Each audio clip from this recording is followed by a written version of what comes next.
बिस्मिल्लाहिर्रहमानिर्रहीम। अस्सलाम वालेकुम। This is Amreen from Urdu views YouTube channel. Doctor Fatima की जो कहानी अभी आजकल चल रही है, से एक परसेप्शन वन साइडेड,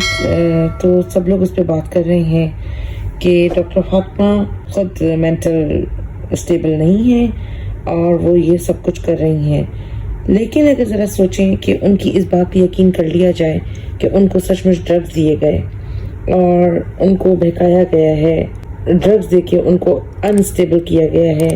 और या फिर उनको ब्लैकमेल करके उनसे अपने मतलब की बातें करवाई जा रही हैं। असल में हम लोग जो देख रहे हैं ज़हीर गैंग और उसकी चालाकियाँ और मक्कारियाँ,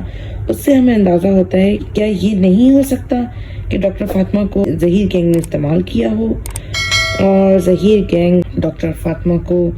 अपने हिसाब से चला रहा हो। और ज़हीर गैंग ने जिस तरह के हम एज्यूम करते हैं कि दुआ ज़हरा को जो ड्रग्स दिए गए, जिससे दुआ ज़हरा अपने प्रॉपर मेंटल स्टेट में नहीं थी,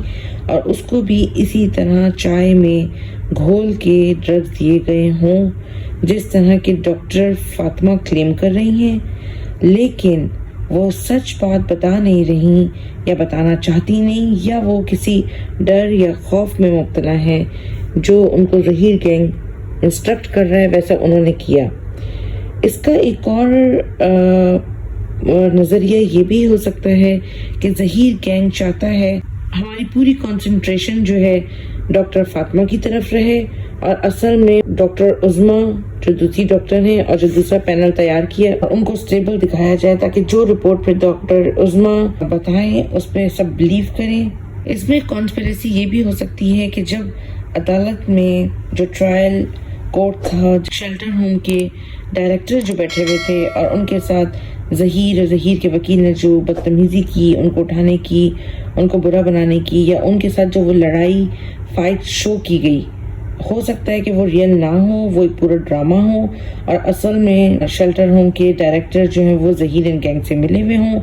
और जिस तरह के उन्होंने क्लेम किया कि चाय में नशा मिला के उनको दिया गया, और वो जिस ड्रग्स का वो जिक्र कर रही हैं डॉक्टर फातिमा, बिल्कुल उसी तरह का इन्फ्लुएंस हमने दुआ ज़हरा के ऊपर उन 3 महीनों में देखा जब दुआ ज़हरा उन लोगों के साथ थी। और अभी भी हम लोगों को ये शो किया जा रहा है कि दुआ ज़हरा बड़ी प्रोटेक्टेड एनवायरनमेंट में है, लेकिन एक्चुअल में अभी भी वो उन्हीं के हाथों ट्रैप्ड हो और उन्हीं के इन्फ्लुएंस में हो, उसको वहाँ पे भी नशा दिया जा रहा हो,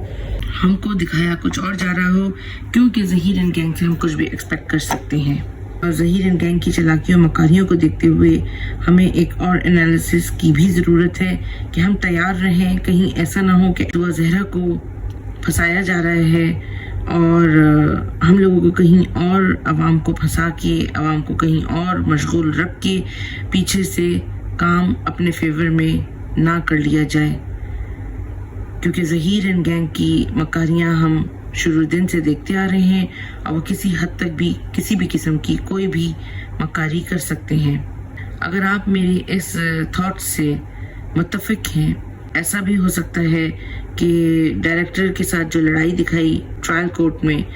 अब जी डॉक्टर फातिमा का पूरा तमाशा दिखा के डॉक्टर उज़्मा पे जो पूरा इत्मीनान जज का और बाकी सब अवाम का, इवन दुआ ज़हरा के वालिदैन जिब्रान नासिर, दुआ ज़हरा के वकील का जो ट्रस्ट दिखाया गया, जो उन्होंने इस बात को माना कि डॉक्टर उज़्मा पे सब इन्हिसार है और डॉक्टर फातिमा को अनस्टेबल करार दे के उनको हटा दिया गया पैनल से। हो सकता है कि डॉक्टर फातिमा को यूज़ किया जा रहा हो, ब्लैकमेल किया जा रहा हो, कुछ प्रेशर हो उनके ऊपर, और सच में उनको ड्रग्स दे के अपने हिसाब से इन्फ्लुएंस किया गया हो। हमें हर तरफ से अलर्ट रहना चाहिए इस मक्कार ज़हीर गैंग के मकारियों से, जैसा कि हम लोग शुरू दिन से देख रहे हैं कि किस तरह ये ट्रैप कर रहे हैं बच्ची को और पूरी आवाम को बेवकूफ़ बना रहे हैं। हम लोगों को इसके लिए अलर्ट रहना चाहिए, और हमें ऐसे कोई वर्डिक्ट्स या हमें कोई ऐसी स्टेटमेंट्स नहीं देनी चाहिए जिससे हम आखिर में अपने आप को सेफ ना कर सकें। डॉक्टर उज़्मा और उनका न्यू पैनल इस बात की निशानदेही करे कि बच्ची ज़हीर का नाम ले रही है, ज़हीर के साथ जाना चाहती है और अपने माँ बाप के अगेंस्ट है, تو ہمیں اس بات کو بھی سوچ سمجھ کے کرنا چاہیے کہ ہم کہیں پورے جو ڈاکٹر فاطمہ کا پورا ڈرامہ دکھایا گیا اور جو اس دن چائلڈ پروٹیکشن ہاؤس کے ڈائریکٹر کے ساتھ جو لڑائی کا انسیڈنٹ کیا گیا، کیونکہ پراپر طریقے سے وہ کورٹ میں ججز کو بیوقوف نہیں بنا سک رہے اور دوسرے ہتھ کنڈے استعمال کرنے شروع کر دیے ہیں جس سے وہ اپنے مقصد میں کامیاب ہو جائے۔ ایک اور سوچنے کی بات ہے کہ ڈاکٹر فاطمہ ریاض نے اپنے فیس بک پہ جو بچی کی ہینڈ رائٹنگ میں ایک رپورٹ ڈالی تھی،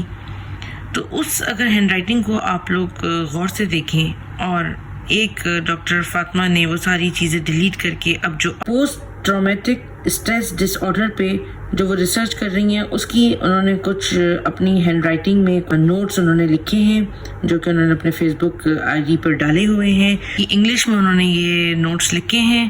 اور دعا زہرا کا جو انہوں نے اسٹیٹمنٹ اردو میں دکھایا جو کہ ٹیڑھا میڑھا الٹا سیدھا، تو آپ اگر غور کریں اور جو رائٹنگ انالیسس کرتے ہیں وہ لوگ اگر اس چیز کو ریسرچ کریں تو ان کو اندازہ ہوگا کہ دونوں رائٹنگز میں زیادہ فرق نہیں نظر آ رہا۔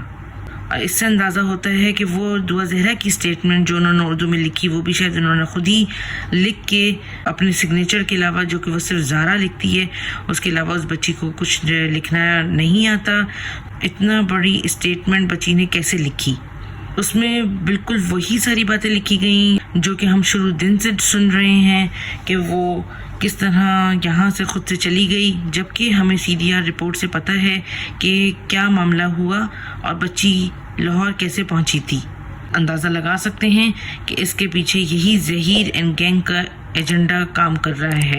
امید ہے کہ آپ کو ویڈیو پسند آئی ہوگی۔ ہمارے چینل کو سبسکرائب کریں